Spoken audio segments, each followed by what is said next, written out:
Deve-se destacar, antes do início do vídeo, que o seu local de gravação foi completamente higienizado antes e após o uso para a gravação.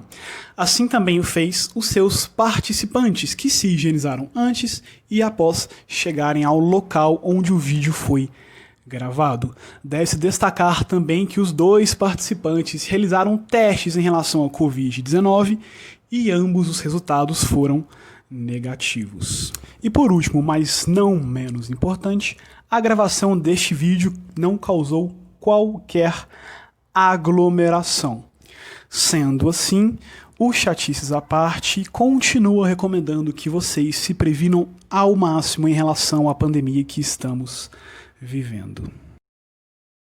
Hoje aqui no Chatices à parte nós vamos conversar um pouco sobre o voto e a democracia no Brasil. E como vocês podem perceber, eu não estou sozinho. Esse vai ser um primeiro vídeo de uma série de vídeos que eu vou fazer convidando outras pessoas para me ajudarem dentro das suas áreas de estudo. E é por isso que eu estou aqui com o meu grande amigo, o Herbert. Fala aí, Sérgio. Beleza? Tudo bem, gente? Meu nome é Herbert, eu sou advogado. E hoje eu e o Sérgio vai discutir sobre um tema que a gente acha muito importante. Principalmente por se tratar de um ano eleitoral, onde brevemente a gente vai ter as eleições municipais. E a gente precisa trabalhar alguns conceitos, principalmente para a gente entender como que funciona, principalmente a organização e o voto.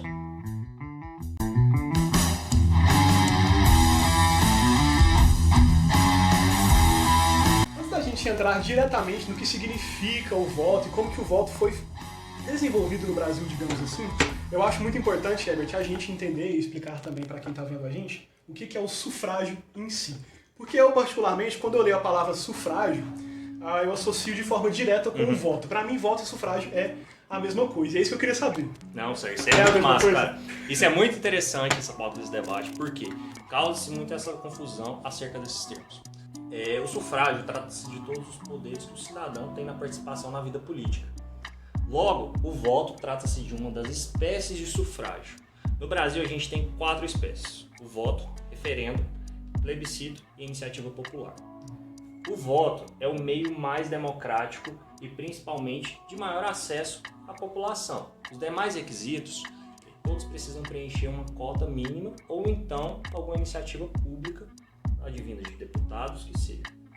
Isso é muito interessante. E o voto ele também está, uma pergunta também, ele está relacionado com essas outras questões dentro do sufrágio, né? Porque dentro do plebiscito vai ter o voto. Sim, exatamente. Porém, o voto é uma das espécies de sufrágio. Logo, as pessoas acreditam que o voto é uma questão universal, que sempre foi assim. Mas no Brasil, a gente já sabe como funciona a história. O voto foi um dos meios para se romper com a democracia, como também para se instaurar ela. Mas isso a gente vai conversando aqui de acordo com o debate, para a gente discutir direitinho, a gente entender esses termos e principalmente como se decorreu a universalidade do voto no Brasil, que é feita hoje. Então, Herbert, antes da gente passar para o próximo quadro, digamos assim, eu queria te fazer uma pergunta ainda dentro do sufrágio, né? Que um dos tipos de sufrágio que você falou pra gente é a iniciativa popular. E eu, particularmente, não sei nada sobre isso, eu não sei nem errar, se você me perguntar o que é. Sérgio, no Brasil, a gente tem a questão da iniciativa popular como uma forma de participação do cidadão na questão legislativa. Porém, não são todas as leis que podem ser propostas pelo cidadão, com excepcionalidade da lei ordinária. É a única lei que pode ser proposta, mas para isso a gente tem que entender o conceito das leis.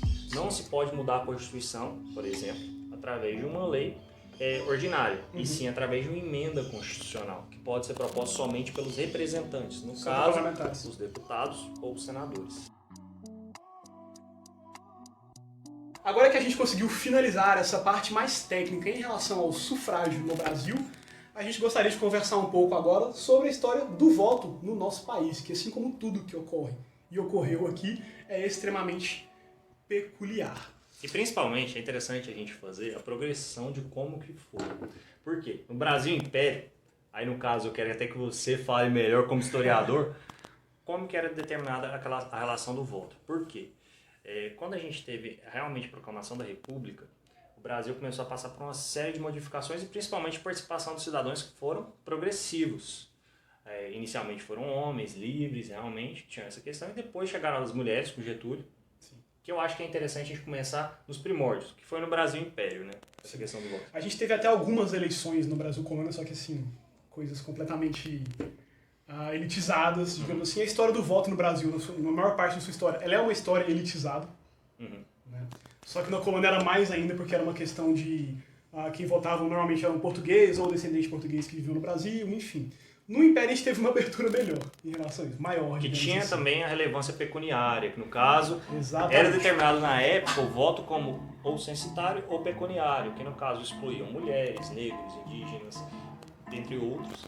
Isso era extremamente importante porque o voto no Império, e essa relação dele com a questão monetária, pecuniária, ela existia de certa forma para tentar excluir os descendentes de portugueses que aqui viviam e que de certa forma ainda mantinham suas garras no poder. Né? Porque o Brasil era um país novo, assim, de forma independente, e ele necessitava de criar uma identidade própria e ter governantes próprios, digamos assim, e cortar os seus laços com a sua antiga metrópole, que era antiga metrópole e Reino Unido, que era Portugal. Então essa questão do voto baseado na parte financeira da pessoa, além de outras questões, como a questão do indígena, do clero, o clero, que também era extremamente ligado a Portugal ainda, que entra nessa questão também. Essa exclusão dessas pessoas que não poderiam votar por essas questões estavam ligadas diretamente ao gente, vamos deixar os portugueses irem embora. E o que isso faz ser engraçado é porque quando a gente aqui agora. Quando houve a proclamação da República, o voto continuou sendo censitário, pecuniário e ainda pelo cabresto. O que, por sua vez, delimitou muito a participação política. No caso, o Brasil realmente tornou-se uma república livre, uma república própria, e não se havia a participação de brasileiros, no caso, que na época eram indígenas, no caso ainda havia a participação dos próprios portugueses. Sim. Isso eu acho uma questão muito interessante, porque é o seguinte, houve o rompimento com Portugal, a proclamação da República, porém não tinha meios. Parece muito também com a questão da escravidão. Se dá o fim da escravidão, com a princesa Isabel, porém, após não se dá meios para os negros se inserirem no mercado de trabalho em condições de igualdade. Finalizou de forma oficial, mas você não deu condições para aquilo se finalizasse de forma no dia a dia, digamos assim, né, diariamente. E a parte importante do voto de cabresto e dessa primeira república brasileira, né, o voto de cabresto que é extremamente importante para o entendimento da história do Brasil, é que ele existiu justamente para manter a elite como sendo a elite. Porque as pessoas que tinham poder para exigir que as outras votassem quem elas desejavam eram donos de fazenda, eram os coronéis, donos das fazendas, basicamente produtores de café que moviam a economia do Brasil. Então essas pessoas elas necessitavam dar uma justificativa, como que eu posso dizer, judiciária, digamos assim. Não sei se é judiciário ou não, que você cria a lei para isso, né, e tal, para se manter no poder. É uma coisa que acontece muito na história do Brasil, que é você justificar a coisa errada que você está fazendo por meio de uma lei que você mesmo criou que vai te beneficiar de certa forma. E o engraçado também é a falsa perspecção de... O engraçado dessa história é você reparar a falsa percepção de democracia. Por quê? Até com o próprio Getúlio, que depois veio a abrir a questão do voto para as mulheres e tudo mais, se dava eleições, pseudo-eleições, na verdade, porque realmente os figurões políticos eram já carimbados à época, que não eram todos os cidadãos, no caso esse é até um termo que veio a realmente produzir eficácia plena e universal com a Constituição. Por quê? Antigamente... Com a Constituição de 88. Né? Com a Constituição de 88. Porque antigamente não se tinha cidadão como todas as pessoas. Todos não. Cidadãos que realmente possuíam direitos políticos de votar e ser votado eram somente algumas pessoas da alta sociedade, como você mesmo disse. Mulheres vieram a ser inseridas nesse rol com Getúlio. Então, assim, antes de tudo isso acontecer, a gente não tinha essa percepção de realmente participação de pessoas de baixo clero. Da participação populacional, né, digamos assim.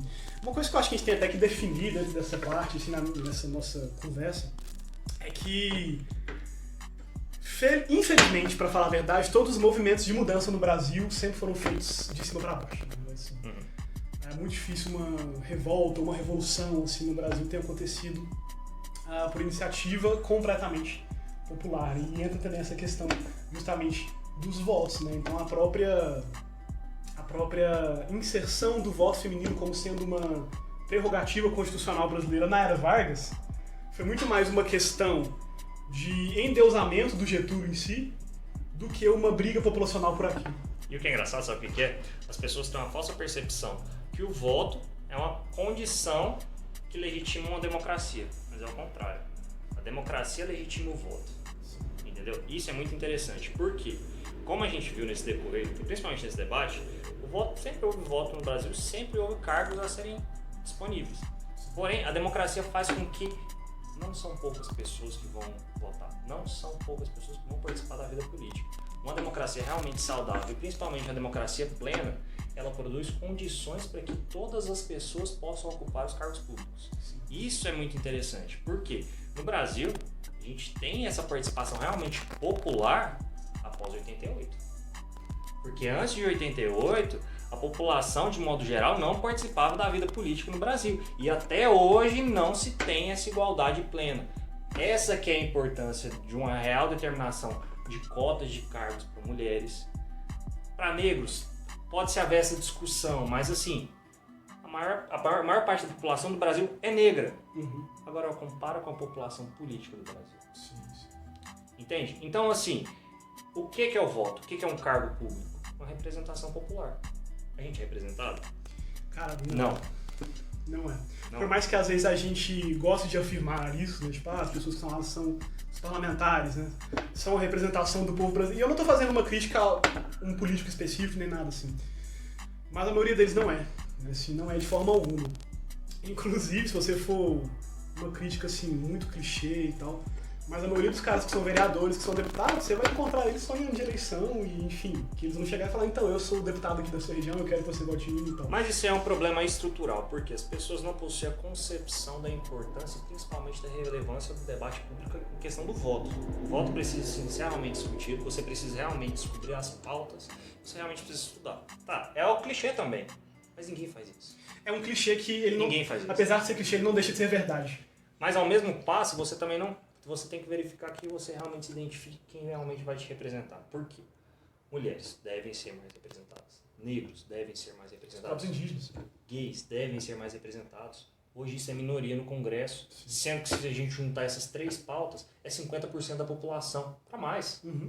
Para mais. Só mulheres já seriam uma crescente maior. Eu acho até interessante isso, assim, porque... você me contou, eu não sabia, que o voto no Brasil ele não é obrigatório em si, igual a gente imagina que ele seja, né? E na última eleição... No caso, ele é obrigatório. Porém, há-se a possibilidade de tornar o voto facultativo. Sim. Entendeu? Há uma percepção não constitucional de que o voto é obrigatório. Porém, há sim a possibilidade de se alterar essa questão. Certo. Por quê? No Brasil, tem-se que o voto é direto e secreto. Muito por conta da história do voto cabresto, se teve essa questão do voto secreto. O voto direto trata-se da representação. Ou seja, você vai votar em alguém que realmente vai representar os seus interesses. Só para fazer um comparativo com o voto de cabresto que você falou, é porque no voto de cabresto, para quem não sabe, você tinha que anunciar o seu voto gritando, né? Você já tem que subir. Tem alguns relatos que as pessoas... Teve a época da cédula também, que as pessoas tinham a possibilidade de ver a cédula em quem você votou. Sim, o que fazia com que ameaças... Tinha uma coisa ridícula de que o representante do local eleitoral tinha que carimbar a cédula da pessoa para validar ela, enfim. Então, assim, para você... Isso já entra no que a gente está falando aqui. Assim, a percepção do voto e a real democracia é muito distinta. O voto só legitima. Inclusive, essa questão do voto e a democracia, há uma distinção muito clara até dentro da própria ditadura militar. Ou regime, o preferido. Então, o regime cívico-militar, né, igual os historiadores gostam de falar, ele é bem complexo nessa parte do voto, porque é uma coisa até de senso comum as pessoas dizerem que, mas na ditadura tiveram eleições, então não era uma coisa assim tão ditatorial igual se imagina. Mas uma coisa que deve se destacar é que praticamente todas essas eleições tiveram intervenções militares, né? Desculpe interromper o seu vídeo, mas eu tenho certeza que se você chegou até aqui, você deve estar curtindo demais o meu bate-papo com o Herbert. Eu tenho duas notícias para você, uma ruim e outra muito boa. A ruim é que eu imagino que a maioria deve ter percebido já na abertura que lá estava escrito que essa é a primeira parte. Então, essa primeira parte se finaliza agora. Essa é a notícia ruim. A notícia boa é que a segunda parte do nosso bate-papo, da nossa conversa, já vai sair neste domingo no canal do YouTube do Chatices, à parte. Esse vídeo aqui, ele vai sair tanto no Instagram quanto no YouTube, mas a segunda parte será apenas no YouTube. E você vai ter que esperar só 3 dias, vai ser uma coisa bem tranquila. Então às 8 horas da noite de domingo, a segunda parte vai estar disponível para vocês. Então, aguenta, porque tá assim, essa primeira parte já tá espetacular, a segunda tá melhor ainda. E no mais, tchau.